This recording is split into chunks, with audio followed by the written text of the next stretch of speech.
Ja. Velkommen til husmøte I kvöld.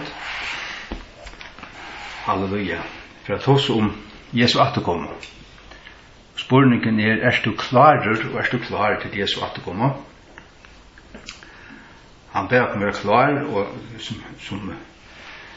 som huskatler som bor etter Herren som skulle komme atter, at om man kjenner tuljan eller man kjenner sånt, at han må finne at han må finne tar vekande til han kjenner. Ja? Så Herre, legger seg stund etter til en sterske henter, og ber bare om til en sikna og nærvero, ber om til en fri og kraft, å senkes I hvert øyre som luster, ber om å styrke og sikna til folk I fargen, at de må kanne etter seg sjølven, som det stender I Korint. Paulus ber kanne etter seg sjølven om Kristus bor I uthøyden.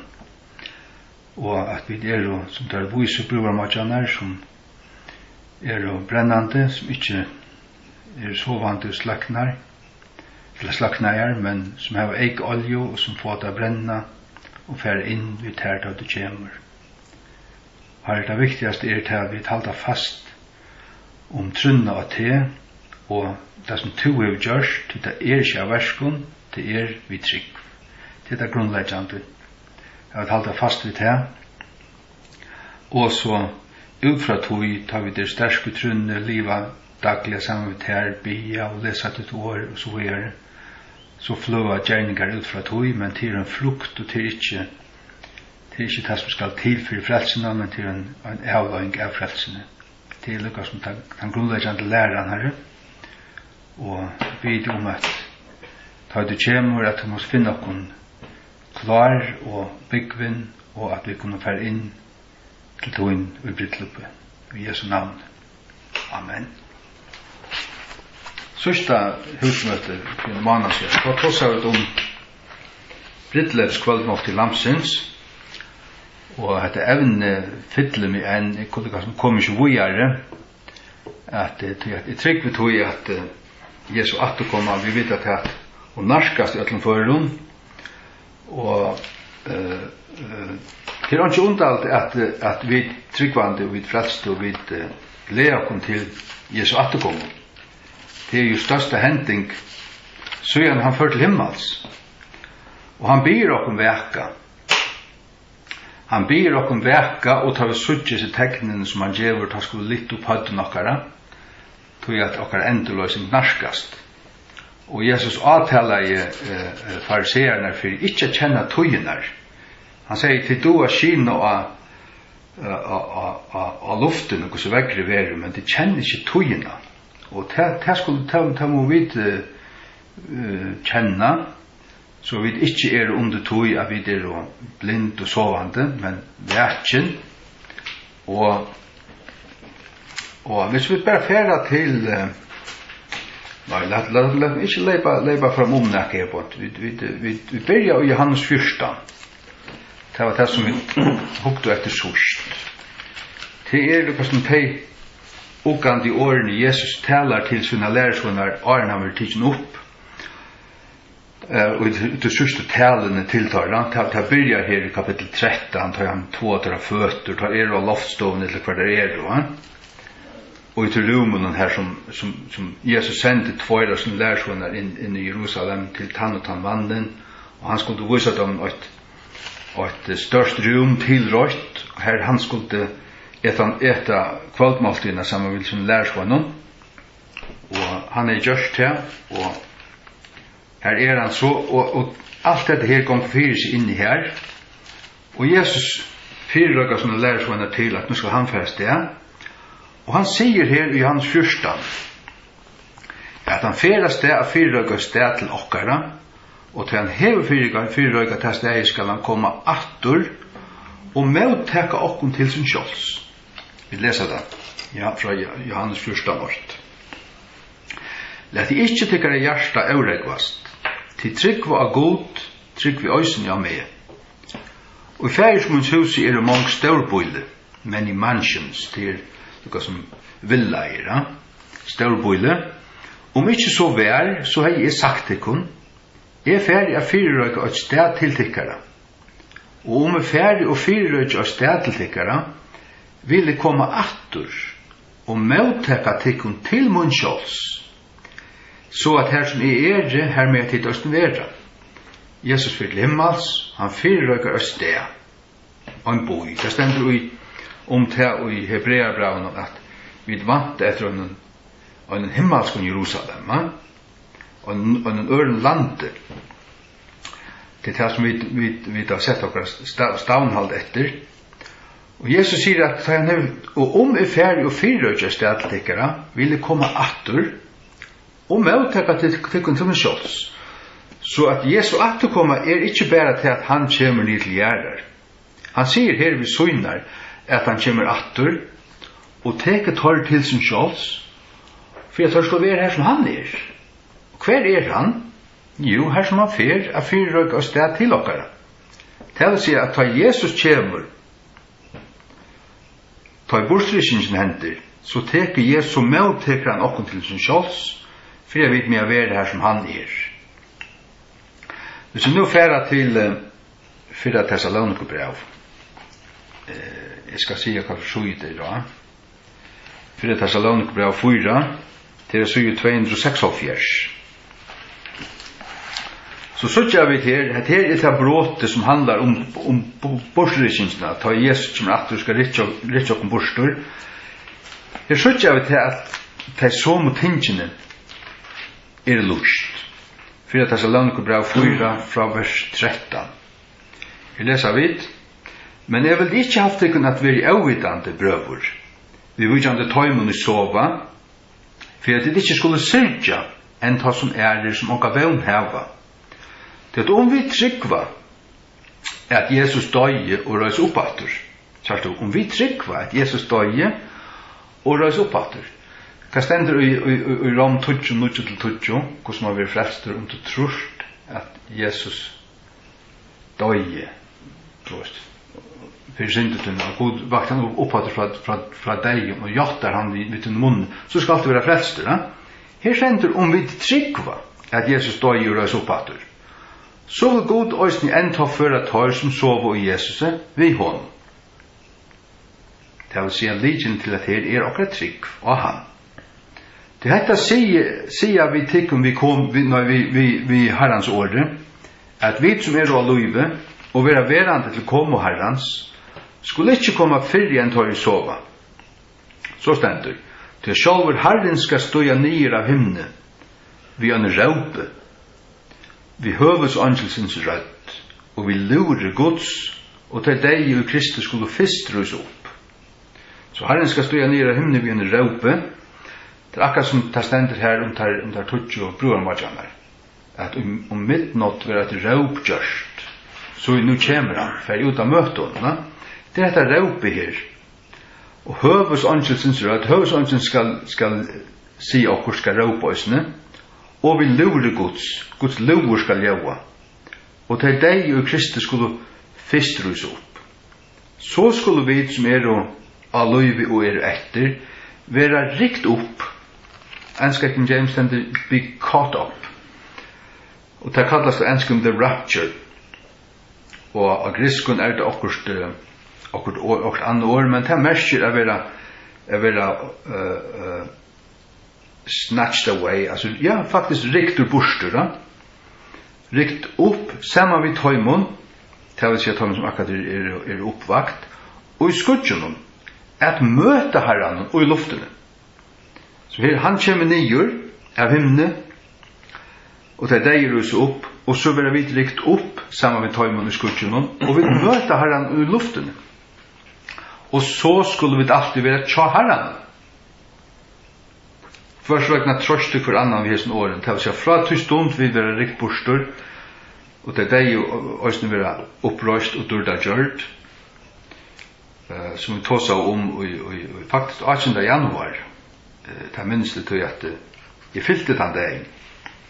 Da tåsa vi opprørsen likamsins, og til møten. Opprørsen likamsins det en parter som vi gjotta i apostolske troer gjotta, ja? At vi trygg var opprørsen likamsins. Likamen kommer å være røst opp. Vi vil ikke spøkelser, vi kommer ikke ganga i hamfer. Jesus gonger ikke hamfer. Han røys opp ligamlega, der hukte inn i grøvene. Han la ikke her. Og så var det sådd innenfor lastar dyr kvalte, og av øfta for jødene. Det tar det driper akkurat Jesus. Så tar krekva, så tar det begner. Men her stender han knapt han midt i middeltøyla, og sier fri og veri etikon. Og så Øysnum kvalt ta Thomas her, og Thomas han ivast, men han sier bare vi Thomas, kom her Thomas, og det kom her, og stikk fingertun inn i svarmøyne, sko og hentemøyne der, at det er. Og ta vel ikke sikva, men så ber han til å gjøre seg akkurat etta, og han åt så og stitja stokken fiske, og stitja av hundengskøko. Såles når vera vid opprikt, men udurda likame, og en avforgangelig likame som omgang til døyr. Og fra til løt og Jesus, vi tar suttja han, så skulle vi alltid vera tjaheran.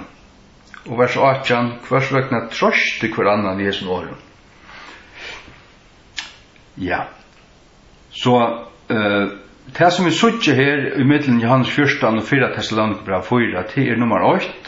Jesus sier at han vil komme atter. Og i 4 Thess 4 suttja vi Herren stod nyer. Og nummer 2, han sier i Johannes 14 han vil mottaka okkon. Og i 4 Thess stender vi vil rikt opp. Nummer 3, Jesus sier at vi skulle være her som han er. Og 4 Thess stender vi vil alltid tja herren til det samme. Og i Johannes 14 sier han at vi skulle ikke avregvast. Vi ikke øttafotler, avregvast ikke. Og så djever han dem hese trøstand i årene. Og i 4 Thess 4 stender trost til hver annan i hesen åren. Så dette ordentlig hånd i hånd, dette parallellt. Og jeg tenker hesebægstikkene omtaler det samme. Ja, jeg vil bare lukka trøy i hatta, så færer vi videre til det som jeg har her. Stendur to i trunne. Stendur to i trunne. Det er viktig. Hvis vi hittar til Kolossebrevet 8, Kolossebrevet 8, det altså jo 241, eller 240, fra vers 20, og Jesu navn. Og hevande byrst fri og jokken blau av krossi hansara, vi hånden at gjør öll ting satt vi se, vi hånden sier hverst hei veri seg ting av gjør, eller ting i himne, og tikkun som var øyna for fremmandgjørter og fudgjendar ut tikkara sinne vi vondum verden, hever han nu endursjøvna, og i liga med kjøtshansara og jokken deia, fyrir seta tikkun fram høylajar, og eulasteligar, og euatfinneligar, og i eksjøn hansara. Men så stendur vers 23, til talda fram og i trunne. Til talda fram og i trunne, grunnfester og støver, og ikkje vera flutter borstur fra vevn gleiboskaperens. Det er likelen. Altså, åttir er vera byrja av vennen og i trunne, men vi må halda ut, og til ikkje, altså, da vi snakker om å halda ut, så er det ikke til at klara kampen ut her sjálvun. Kampen er troastrui. Paulus sier til vi Timotheus, strui hit gaua troastrui. Legg hald av evet lui, va? Og Paulus sier sjálvur at han hei varvått trunna, nu herfra ligger en rattlettes kransur gangur 9-4 til moina. Han hei varvått trunna. Og det er det som vi må, og det er kamperen, det er, altså vi er frelst av nøye vi trygg, det er Jesu fullgjørda versk vi er kommet til, og det er det vi halda kom til, og kamperen er ofta til at vi er vittløyter borstur fra tog til okkur annat, og det sier han oss her, og ikkje vera flutter borstur fra vevn gleiboskaperins.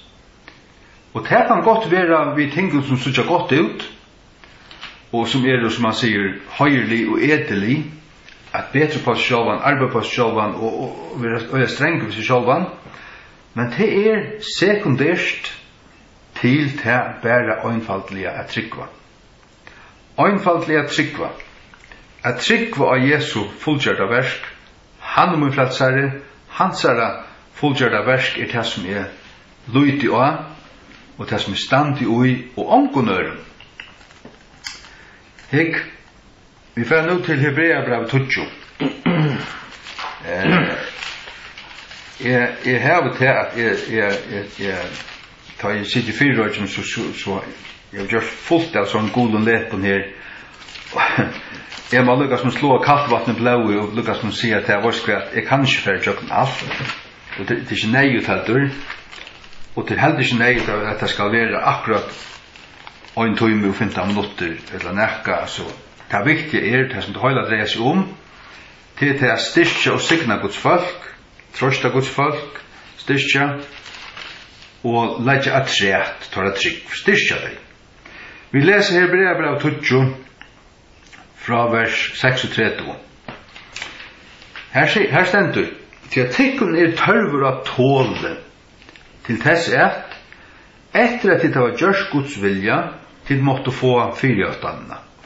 Fyrjåttanden ultimativt alltid at arva av et loiva, og til okkara utrunni av Jesus, tog kampen at halda ut utrunni av Jesus. Jeg bliva vi at standa og ikkje vikast borstur fra vevn gledebåskaparens. Vevn gledebåskaparens til, vi har hørt gledebåskapen om, at Jesus Kristus, Sonur Guds, deg for okkara synder personlige, og vi kunne få lod ut høy, av nøye vi trygg, og at det hele einfalt, at det ikke utvikla, altså, man kan ikke være rakettvusen av meg, og Jesaja kapittel 2, du sier til at sjålt dåren skal ikke vittlast, og sånn venen som skal være lagtur, sjålt dåren skal ikke vittlast, og sånn her venen som øyder høyla løykans vevur, tog jeg videre halga av Jesus. Vi leser vi her. Til at enn en liten stund, og han skal vil komme, og vil ikke drala. Dette det som vi sentrerer om kvöld, at Herren skal komme atter. Så stender 38, men hin rattlate skal leva vid trygg. Han skal leva vid trygg. Og om okkur hefst undan, til å si dragnar, eller djevust av fylgje etter herrannene, hefst undan, ta skal mun sval omgan tokka heva ui honom. Hette det, som vi løser i Kolossebraun 8, at vi må halde ut, og ikkje være vikar borstur fra vøngleibåskaperen, så er det.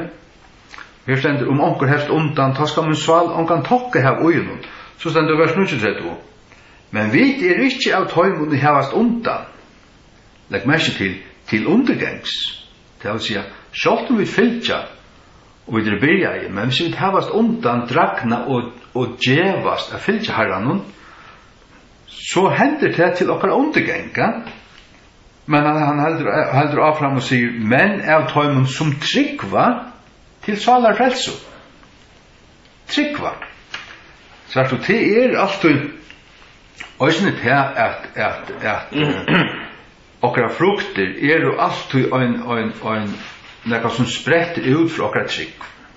Og hjärsta vil fyllt av tog som vi tog kaus vid halda, og det som vi tryggva, og tog må vi dagliga mæta okkom vi Guds åre, bia og så gjerne, styrkja okkara trygg, vi tar med middelen som styrkja okkara trygg, va? Og tar vi sterkere trygg, eller sterkere trygg, så fylgja versk og gjerningar etter, men til en frukt av tog. Lad oss lese oss i Rom 11:6.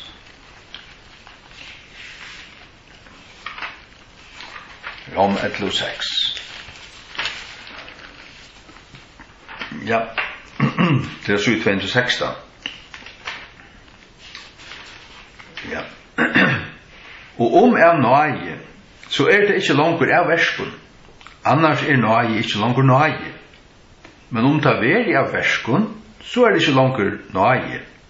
Annars versk ikke langer versk. Det annakvørst, det som Paulus vil sige, annakvørst det her, det høyler alt av nøye, eller det av verskul. Johannes 8:16 sier, til at loven kom vi Moses, nøyen og sannløysen kom vi Jesus Kristi.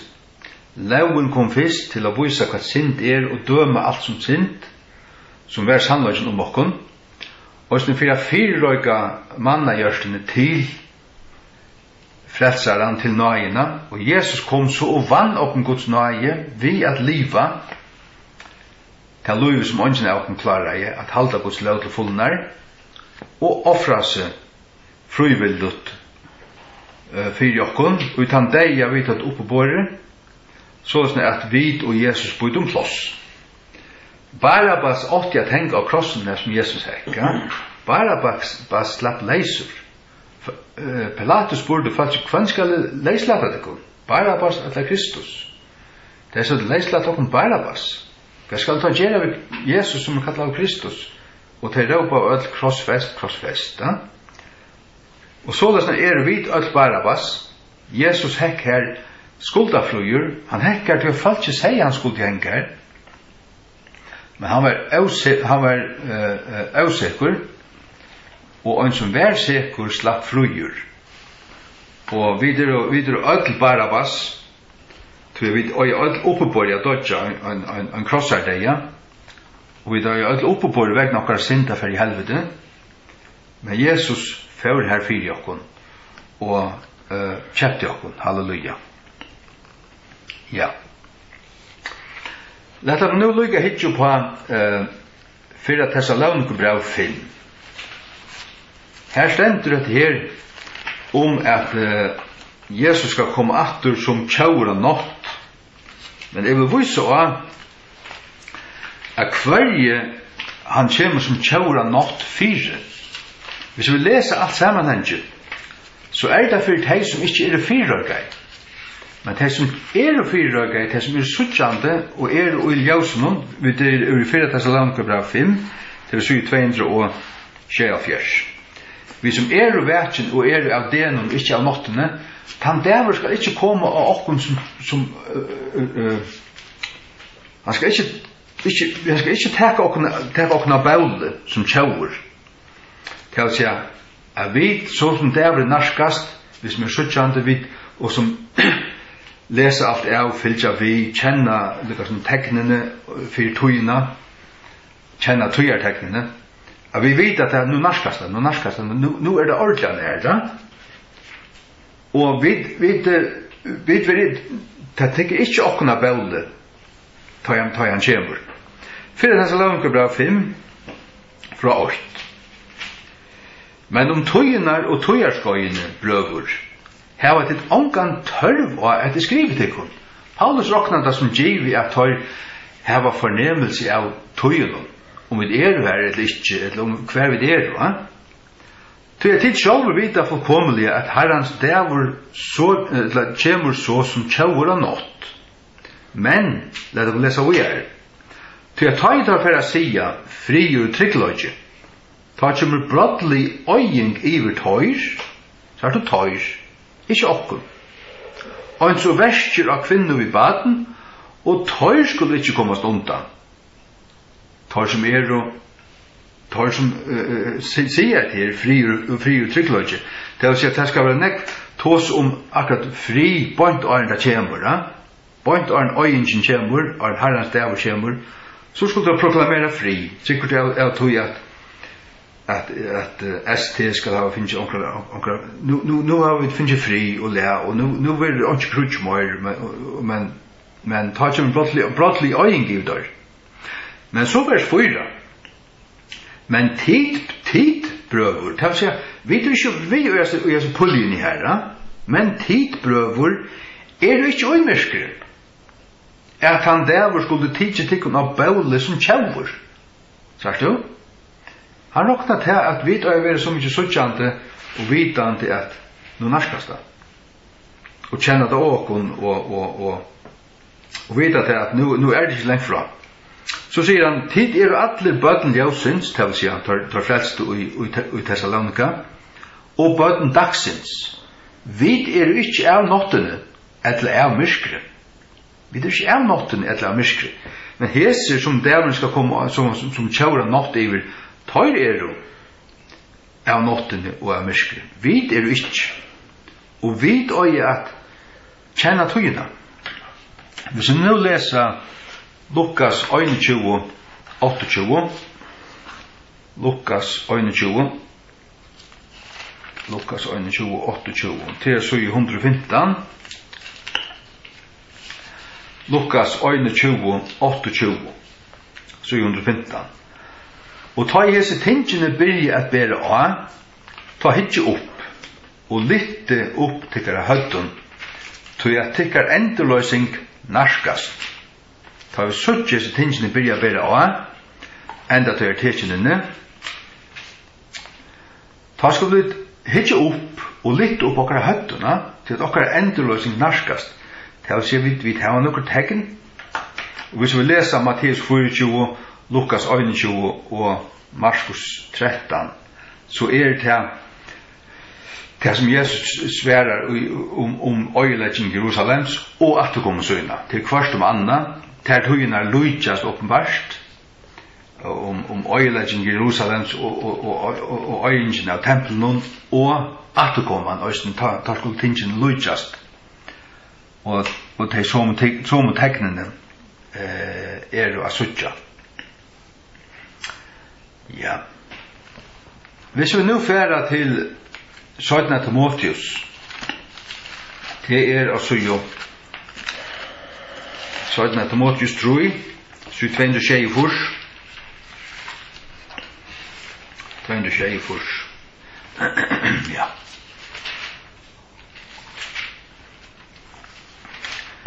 Her stender en lengre ramse om hvordan sørste dager skulle være. Hetta viti òsne at i sørste døgen skulle komme våa samme tøyer, det vil si vandamiklar tøyer. Til menn, eller menn skulle være elskarar som segna sjåls. Hyperegoistar, altså, og muntlig tøyer, så skulle hese tingene kulminera og bli nekmor dominerande, og det sørste vi det, hvordan selv opptidsen at lære, vi som færtelefonen, og at profilera seg av sosiale miljøen og alt det her, og faktisk selv opptidsen øyla nekva, hokmauer, godspottarar, avlytner med foreldren, avtakksamer, vannhøyleier, utan naturligan alsk. Det kjenner ikke naturligan alsk, det som alltid vil være naturligt at du elskar din egen, du elskar din foreldre, om og abba og alt det skal måast borstur, det skal bli kærløkslest. Avtale brøtarar, halde ikke avtaler, og tar år ikke høylagt et eller annet, halde ikke år, falskir avkærarar, avser storligir, vil ikke stora seg ikke, herligir, vannvirarar av tøymenir gaur, svujtjarar, framloppnir, opplåsnir, elskarar av njøtingun, mer enn elskarar av god, det vil si at for elskar god, og på en måte sier seg, og her var ganske skjer av godleløg, eller kalla seg kristen, navnkristen, eller hva man skal sige, men for elskar sånne njøtingar mer uverløgane, og akkurat kristen tanken, han forvujar til han sier på en tatt han, her var det et skap av godleløg, det her var skjer og skap av godleløgga, men nok da kraften noe. Det vil si, nok da ta velja løyven, det som ta velja dreies det her var det ikke, men det er bare iver, det er bare åtta nå, men det er ikke ekta. Frast løyken vend borstur, sier han. Så hette er ting som jeg må si at spæra seg igjen til døms 2003 eller her aloi, at tøyen var helt arvelse. For at det midt i 90-ene, så vil jeg si at folk i behøver var arvelse enn det det. Kanskje var det peningagram, men jeg halte at mennesker som holder det blevet bare mer og mer peningagram. og mer egoistisk og alt det her. Og så er det. Ja. Og så sier Bibelen også om det, at Guds ord avvarer om at i sørste tid skulle komme spottare, som skulle spotta alt hos om Jesu atkom. Det leser vi om i 17. Peter 3:3, til 7:3-16. Ja. Så den Peter 3:3, vitandi hetta fyrst at det skulle komme og sørste døvens spottarar som geng et sin egen liston. Det akkurat det som vi løser her, og det som vi løser i Janne, så den Timotheus 3, geng et sin egen liston, til å si at det er holdslier, det er livet på njøtingar og opplevingar, ja? Og til også en utnavr i det som heter opplevingar, altså du selger opplevingar, ja? Og folk vil alla tuna oppleva, om man sier hva det kostar, til bruk alt på seg selv til at og så sjuk at få mer pengar, og beg må arbeida, og alt vil brukt på lister. Så jeg tar genga sånn egen listene, og sier, hver fyrjåttan når man skal komme? Det vil si, hetta sier at vi okken tryggvand. Tid å snakke om, altså jeg har det så ofte at i min høver som man tåsar om vi ikke nu enda tøyen, halde det ikke til at nu narskast Jesu attekoma, så fer man bare spott fra nekko. Det er ikke nekka som gleder teg, altså. Og det er ikke livet sitt liv så løsner at Herren for å komme atter, og jeg skal standa framfor honom. Det er bare alt at du livet for seg selv, for njøting, for pening, hva det kunne skava seg sammen og så gjøre. Og nevner du Jesu atterkomo, så spottar det. Det sier, hatt har vi alltid hørst, altså. At du tåsar det om at du får sånn noen, jeg snakket ikke også om det er 2000, og så kom 2012, ta var også nek snakk om det, og 2015, og 2016 tåsar det om kvinnerne og stjernene og alt det her, og alt det her. Men tja okkon som spent etter Jesu atterkomo, og som vante han, det underligt at vi sier vi kan sjálv og sier okkara mittlun, men han skal komme kjøtt. Det det som det største og fyrir okkon. Altså, det kunne ikke være større at Jesus skal komme atter, vi skulle være rikt borster, og vi skulle suttja han, vi skulle være dårdargjørt, og suttja alle okkara kære som vi færen undan, og livet evigt. Men det sier hver fyrjåttan om man skal komme, til søyan fedrande sovna og halte alle luder av fram som det var fra byrjan.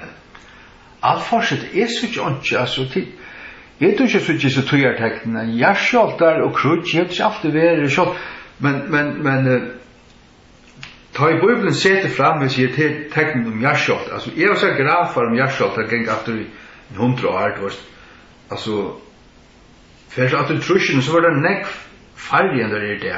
Og et eller annet gjør at alt kulminerer, og krutskene som har vært til de sørste og alt har drivet negmar folk, og ta i tri vera der bare der kommer. Så leser jeg om det i oppenberingsene nudjo, at en trigingur av menneskene av hjørnet skal dodge ut i krunnen. Ta i fyra anklar vi frates vera løster, og sin større herren ur Estre skal komme, vi 200 millioner. Det kan bare være Kina. Det er bare Kina som har sånne folk. Og det er bare størst krutsk. Og en tredje av folkene av hjørnet i det 2,3 milliarder. Det betyr 8,9 milliarder. Ja? Så at det er ikke øyde av tingene som kommer hente. Og vi fylgja visen her, vi vilja kjenna, vi vilja være edru, vi vilja være verken, så at han dævren ikke kommer åken øverst. Vi ikke av nottene, jeg vil av nottene til jeg vil i myskre og ikke suttja, men jeg vil av ljøsene at ja, til suttja Guds årsljøse, og være vetjen og du har lesa ting av, og for i åkken det alltid til at herrens atter kommer narskast. Vi vet at det er første år som går, nå han narret, du vet det? Når er det? Vi er spent til hans atter kommer, og vi vanta etter honom. Hebreerbrevet 9:28. Jeg tar å lese det. Hebreerbrevet 9:28. Det sier til at Jesus kommer etter tøymen som vanta etter honom. 9:28. Til å si 295. Hebreerbrevet 9:28. Såløs vær Kristus øynafer offravur til å bæra syndina som mongon, så stendur, og tøymon i vanta etter honom, skal han byrstast fyrir ærefer, utan synd til frelso. Tøymon i vanta etter honom. Det vil si at det bæg til å boi etter honom, men det er til å vanta han, tog jeg vil bare skriva vanta etter honom, bare for å knyta til saman, for å gjøre det lukka som brøyar i tannforstand. Vi boi etter honom, vi vanta han, vi er spent, vi er vetjen, det er ikke i myskrunnen, så at han der skulle tiltjokkna baude, men vi er klar. Halleluja. Og ja, takk og lov. Ja. Ja. Hikk. Vi tar lese nok snakk. Ja. Titus 2. Titus er brev. Det er frammetter fra Hebreerbrevet. Titus 2. Det er så jo 294.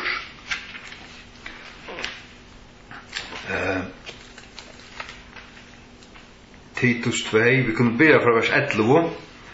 Til Guds nøye som vi fører frelso, byrst for i ødel månen. Og hon lærer okkon at vi skulle avnokta av godligløyga og verslige lister og liva edruelige, rattvuselige og godeliga og hese nuverande verald. Vantande etter hins selvevån.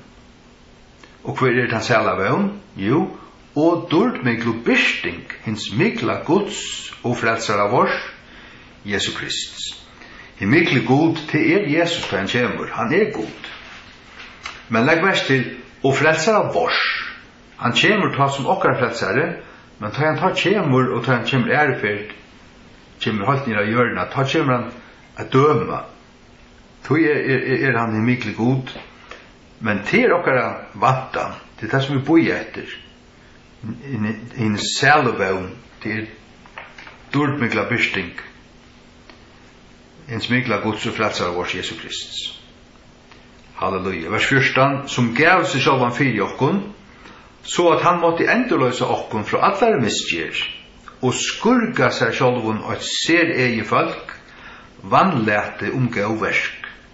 Det at vi er vannlete gauversk, men hikk, han gav seg sjálvan fyrir okkon, fyrir at han måtte endurløysa okkon fra allar misgjer, til nummer 2, og skurga seg sjálvan og ser egi folk. Skurga til rønsa, men til to purify.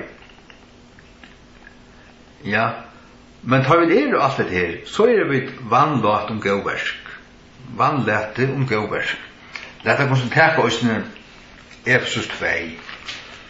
Det lukka som utrav vi det som har tått seg om i kvalt, og det rattliga grunnleggjande.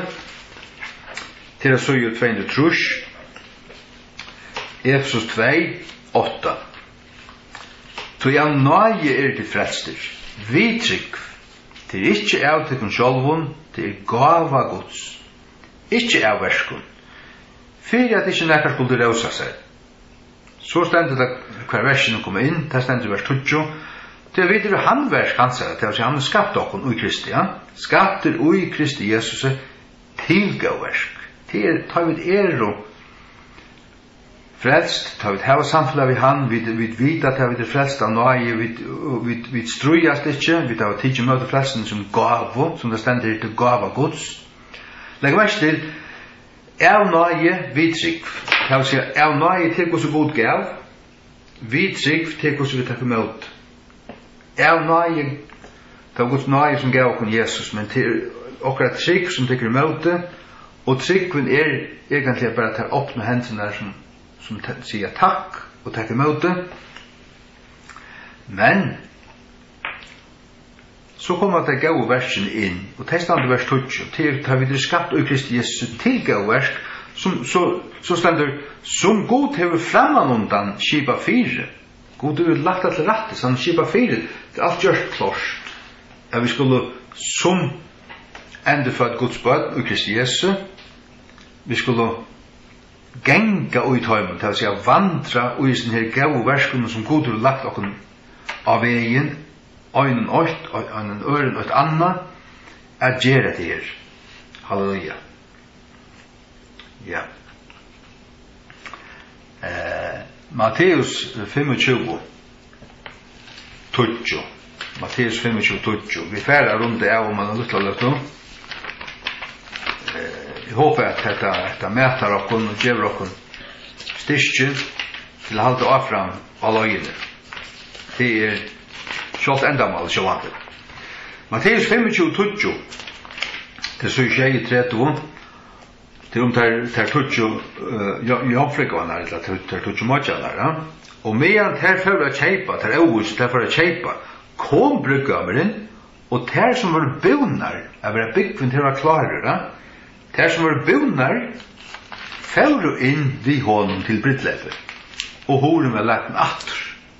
Så at disse boarmodjanar her til samkomman, til til tryggvante, det var ikke alt som har vært vois, og det er ikke tog at det var bedre enn akkur annar, men det var vois. Det er akkurat som, jeg husker om Martha og Maria. Jesus var i husen til Lazarus, og Martha,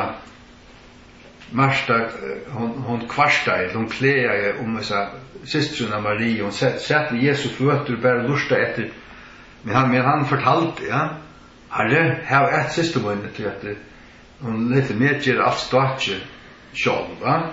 Tala vi han, hun skal hjelpe meg. Og han sier, Martha, Martha, du er sult full og gjørst der elnøyre av munkene. Maria har valgt han gøyva loten, som ikke skal være ikke fra henne. Det er altså Martha, hun ville bare arbeide og staka, men Maria, hun bare åt fra Jesus av hans åre, andliga mæt, og Johannes 6:3 sier at årene som jeg har talt til dere, de er andi og de er liv.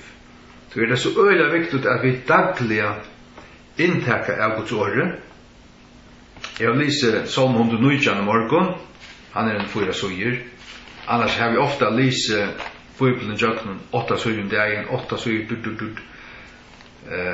og det teker bare nekkar måneder som har kommet i Jöknen. Og ja, og det er øyla viktig at vi og vekje hikk her point 18 år her point vi lauser her vers 20 og horen vel at natter så han kom også hinnar jomfrutnar og sa at Herre lett opp for jokken, men han svære og sier sannelig sier til ikon jeg kjenner til ikon ikke vekje tøy til at vita hversi dagen eller tøyman som mennesker som kommer ui. Det det viktige som vi må legge dent av samstundet som vi av ljøsen og lesa tegnene av og som naturligt at vi vant til herran altså jeg vant til herran holdt kjøtt jeg slår ikke nevan og båre sier at han kommer ta men jeg vant til at holdt kjøtt og så snart livet og kommer han ikke nå kommer han ikke holdt kjøtt ja så blir det holdt kjøtt ta. Og så snart alle er livet, og være klarer, og livet som til den sørste dæveren, og gjøre det som vi kan i det, og sørge for at ha olje og lampene, være brennende, og ja, olje og lampene, det at ikke lett elden sløkna, sløkje ikke andan, stendur i Thessalonikebrevene, sløkje ikke andan, og gjør ikke hos holde andan sorg og sånt, og man anvender det omkra synd, eller okkur utstandande vi okran, man gjør det opp, man rønner å få, man gjør det man selv kan for å få det oppklara, således at det ikke uten hjärsta som har det anten lukka som anvender det at gjøre, men at du så vidt som til tunnstendur at du vil leva i fri vi alle mennesker, og ikke av utstandene med det god heldur. Men til tjone sørst er løyta seg opp til Jesus.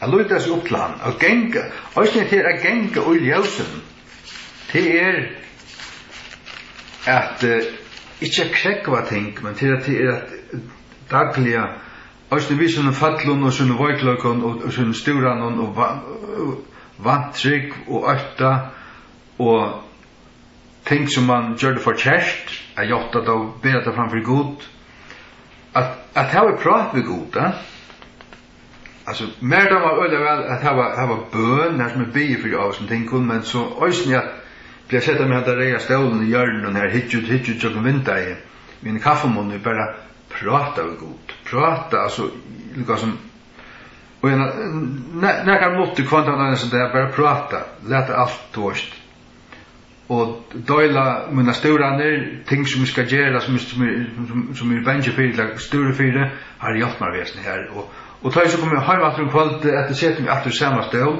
og tatsi, bare 1 minutt eller 2. Men la oss lese her, 1. Johannes brev 8 til 7:318. 7:318. 1. Johannes 8:6. Det er et kjent vers. Ja. 1. Johannes 8:6, 318. Om vi genga ui ljøsenen, ans og han ui ljøsenen, så har vi et samfellag hver vi annan, og blau Jesu Krist, sonar hansara, rønsar okkom fra allar synd. Han sagt, hatt et luiv ui gode, blau Jesu Krist, rønsar okkom til alla tøyina, men vi må genga ui ljøsenen, og til å vi må ikke fære ut i myskere. Vi løser her til Thessalonikerna, at tid ikke av myskene, men tid av ljøsenen. Tid av den, og til det gengur ljøsenen, det gengur Guds ljøs, det vil si Guds års ljøs, det vil si å være en gjerar av de årene som vi kjenner, og gengur ut til ljøsenen som vi har finnet. Salm 109-105 sier, «Tutt år et ljøs av gøtumen, en lampa for føtumen, tutt år». At vi jo, som Jakobsbrev sier, at vi gjerar årsins, ikke bært høyrarar, og her vi svøyja okkur sjálv, men at vi aktat, vi fylgja på, ja, så vidt som så lenge som vi kommet, ja, vi kunne lese vi her.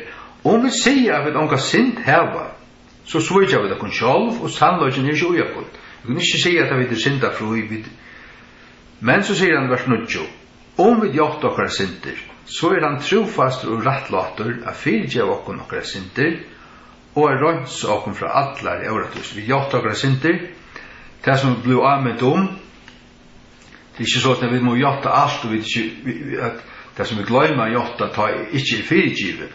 Men det at her lukka at geng ui ljøsenen, at vi sannløkans menneske, og elskar rattvis, og elskar ratt, og vilja liva så syndafrutt som vi kunne, men så det lukka at vi klarer ikke til fullnar, og til som vi synda, til som vi kjenner og vi anvendt vi gjort det. Således vi alla tog være rønnsei, Jesu blaue, fra alla synd, som det stender vers 6, ja. Vers 20. Om vi sier at vi ikke har synda, så gjør vi at han til lignere, og hans år ikke ujakken. Halleluja. Ja. Så hette døyligt det der, og jeg vil bare oppmuntre okken, og be okken som her, og til som høyre, at halde ut i trunnet. Legg mest til ut trunnet. Vi løser her Kolosserbrevet 8, at om vi halde av fram ut trunnet, av vikaer, grunnfester, støvfester, og ikke lett okkur vika fra vevn gledebådskaperins. Vevn gledebådskaperins, det det som gledebådskapen hever på okkur, at det nøye vi trygg, det Jesu fullkjørda versk, og at det fri ødel, og øyne på som vil kan komme, og det du velkommen, god kører ångan fra seg. Det stender i Johannes 6:32, alt som færen djever mer skal komme til munn, og den som kommer til munn, vil alt ikke reka borster. Ja? Jesus reker ångan borster som kommer og byr han om nøye. Som det stender i Romerbrevet 20, det vers 13, at hver som helst i avkallar navn Herrens skal være frelstur. Og at det fullgjørst. Det fullgjørst. Halleluja. Færg ut allan heim og præt ikke gledebådskapen for hverjenskapen ikke. Han nu tror og vil døttur skal være frelstur. Han som ikke tror skal være helt dømter. Så det vi trygg og gjerningane og fruktene til å komme til en fylke av tog. Og eisen til, hvis vi har vært sterk, vi har livet rundt og høylagt, så det at vi er sterk i trunnet. Og så gjør vi til at det begynner å svipsa sjokken, vi orsker ikke, hva blevet så skit? Altså, jeg orsker ikke liv og høylagt, så det at det kanalen, sambandet, som mangler, ja. Ta det ikke til at du skal være strengere ved til sjålvan, og strøyet mer ved til sjålvan, du skal slappe av, og få sambandet sterkt ved Jesus, tåsa vi han, bare at den knømer dem vel, at ofte at det bier, så at andre sier vi, hvor skal jeg vil du skal nere knæ og bi, og føle at jeg gjør det, jeg vet ikke, bønnen blir mer innelig, og Guds ord og så som fasta, og det gjør jeg for lyd av, men ta jeg gjør det av først, fasta halvan det eller kanskje bare under måltøy, eller en halvan det, og kanskje bare etter frukt, men tar man gjør det, så blir bønnen også inneligere. Og ja, det vi kunne faktisk bare enda ved tog, men lett å lese her, hette det sørste. Sørste. Altså, 288, sånn at Thessalonika brev 8. Ja. Nei, ikke. Det Lukas 21 til 715. Lukas 21, 36, 715. Her sier han, ja, det fra 4, du kunne lese godt lese. Og jeg vil gæter tykken sjálvar, at ikke til nekra tøy tykker gjørstu, være oppbyra vi auhekve og trittjuskapi og sturanen av sin løyve. Og så kan dæver komme av tykken auvarst. Sart du, hvis han legger meg til likle året her, tykker gjørstu. Pass på at det gjørsta. Det her det alt løyve spretter ut, stender i åretukken tro, ja? At det gjørstu ikke vil oppbyra vi auhekve vi trittjuskapi og sturanen av sin løyve. Og så kan dæver komme av tykken auvarst, det vil si at man vet ikke, man vet ikke klarer det, 35, til som en snerra skal han komme, og allar tar utvalgjast og avkjølen i allar hjørne. Så sier han til okkur, vekje tøy, og bygge alt tøy. Hvor er til med å være råkneier verder er kommast undan. Jeg slapp undan, ja? Ötlun hesum tingun du skulle henta, og er standast fyrir menneskjum. Det vil si, jeg tykker hetta mersi til, at komast undan, det Jag släpp undan trångtene, det vill säga att vara pastor i brorene, pastor av dem som är rikt upp, och kunna standa för människosinnen. Men det som inte är värd, det som inte är råknar värd att komma undan, det är det som är eftertaget, och det vill säga att det är avvis och brorarmarknader som inte slår in, som tar färre upp om trångtene, og her øyneste vever ta til at få evet lov til ikke at avnokta herran, men heldur dodja fyrir han, ta i antikrist fyrir halsrætja de som ikke vilja tilbya seg og takka djævrsens mest og alt de tingene, ja. Ta øyneste vever ut til at loja som martyrer, men vil verken og bya og klar, har olje og lampene, så det råkna verd å komast undan. Släpp undan alle som ting som skulle henta.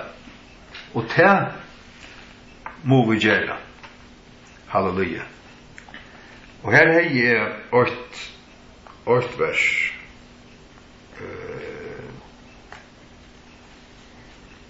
Ja. Ikke til at ikke har lyset nok, men det ja. Det talter verdig, ja. Ja. Ja, nei. Hadde alt i orden. Jeg vil høre bare takk for stundene. Takk for disse stund, og takk for det som vi da kunne være i jøknen, og selv om vi ikke kom til alt, det gjør han ikke, men vi bare om at et år skal det være styrst okken og anvendt okken om det er viktige tingene at det av nøye vi trygg til fullgjørda versk og at det at okkara parter halte ut det at halte ut i trunne men òsene er bi alltid og verka så at vi ikke vera døsen og sovande to sånn om å være edru òsene og det òsene å være verken og suttjante og til at det motsatte av å være edru til å være drusjen og hva for når man drusjen er jo av høymen og vi løs her og storan for sin løyve og til å sånn hjärsta at det er avregva så at vi må ikke lukka som Peter til han tjekka av vatten at han hukte bare etter alden og ta bare enn å søkka men så langt som han hukte på det så kunne jeg genka herre men ta jeg med begynner å søkka ta en råpa jeg til så kom du og du trøst du igjen her litt igjen opp og du sier hvor i varst til så vi pjørs ikke i vask vi skulle hava egene fest av te og nu særlig som tunn at du kommer narskast at vi må passe å være verden, være suttjante og verken og byande og bya alt som du sier her er til med å være råkne i verden komast undan öllensnes som skal henta og standas for menneskene. Her er det vi for jokken og takka for seg stund og prusa til døra bare navn. Amen.